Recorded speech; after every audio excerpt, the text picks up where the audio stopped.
ये छोटा लड़का अपनी माँ के साथ अपने दादाजी के 70वें बर्थडे सेलिब्रेशन में गया था। वहां उसने एक सूखा हुआ पेड़ देखा जिसके पास एक बोर्ड लगा था, जो भी इस मनी ट्री को फिर से जिंदा कर देगा उसे 1 अरब का इनाम मिलेगा। लेकिन उस बच्चे ने एक नजर में समझ लिया कि ये पेड़ इसलिए सूखा है क्योंकि इसकी जड़ें कट चुकी हैं, इसलिए उसने उसी जगह पे पेशाब कर दिया। दुर्भाग्य से दादाजी और अंकल ने ये सीन देख लिया। वो मनी ट्री दादाजी की जान था। गुस्से में आकर बर्थडे पार्टी ऑलमोस्ट फ्यूनरल बन गया। अंकल बच्चे को सजा देना चाहते थे, लेकिन तभी माँ दौड़ कर आई और उन्हें रोका। अंकल ने बच्चे को खूब खरी खोटी सुनाई। जब माँ को पूरी बात पता चली तो वो भी कुछ बोल नहीं पाई। वहाँ मौजूद सभी रिलेटिव्स को लगा कि बच्चे ने बहुत ही गंदी हरकत की है। Money tree ancestral financial luck का सिंबल था। एक छोटे बच्चे के इस तरह से पेशाब करने से सबको लगा कि अब फैमिली पे कोई बुरा टाइम आ सकता है। ये सब देखकर उस छोटे बच्चे ने सबको रीजन बताया कि मनी ट्री की रूट्स किसी ने जानबूझकर काटी थी और सिर्फ उसके वर्जिन बॉय यूरिन से ही वो रिवाइव हो सकता था। दादाजी ने जब सुना तो बहुत दुखी हुए और अंकल ने मौका देकर फिर से ब्लेम माँ पर डाल दिया कि सारी प्रॉब्लम्स उसी औरत की वजह से आ रही है। लेकिन तभी लड़का सामने आया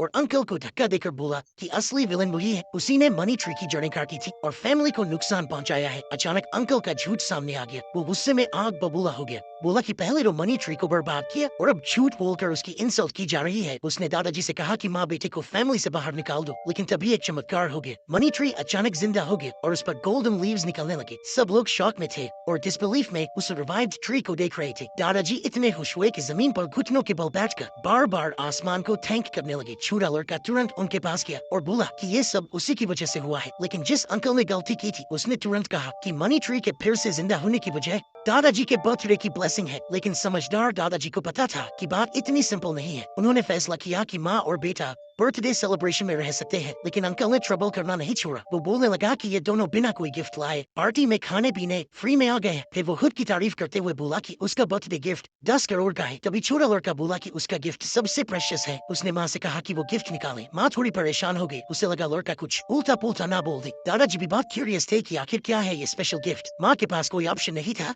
तो उसने गिफ्ट निकाल लिया। दादाजी ने जब देखा कि वो एक लॉटरी टिकट है तो उनका चेहरा थोड़ा टाइट हो गया। बाकी लोग तो हंसने ही लगे इस गिफ्ट को देखकर। लड़के ने कहा कि ये आज का फर्स्ट प्राइज वाला टिकट है जिसकी वैल्यू 1 अरब है। ये सुनकर अंकल हंसी से लोटपोट हो गया क्योंकि वो उसी लॉटरी कंपनी का मालिक था। उसने कहा कि इतने सालों में उसने कभी ये नंबर जीते नहीं देखे। फिर उसने लड़के को चैलेंज दिया, जो हारेगा वो फैमिली से निकल जाएगा। लेकिन छोटा लड़का कॉन्फिडेंट था, बोला कि ये टिकट पक्का जीतेगा। अंकल उसकी बातों को मजाक समझकर हंसने लगा। फिर उसने तुरंत अपने स्टाफ को बोलकर लॉटरी ड्रॉइंग मशीन मंगवा ली ताकि वहीं पर ड्रॉ कर सके। माँ बहुत टेंशन में थी क्योंकि वो जानती थी कि अंकल इस कंपनी का मालिक है, वो कभी भी विनिंग नंबर चेंज कर सकता है। उसे लगा कि वो अंकल के सामने टिक नहीं पाएंगे, लेकिन लड़के ने माँ को चुप कराया और बोला डोंट वरी, मेरे पास अपना तरीका है। और जैसे ही मशीन चालू हुई लड़के ने अपना अल्टीमेट स्किल यूज किया, द मनी ग्रैबिंग डांस।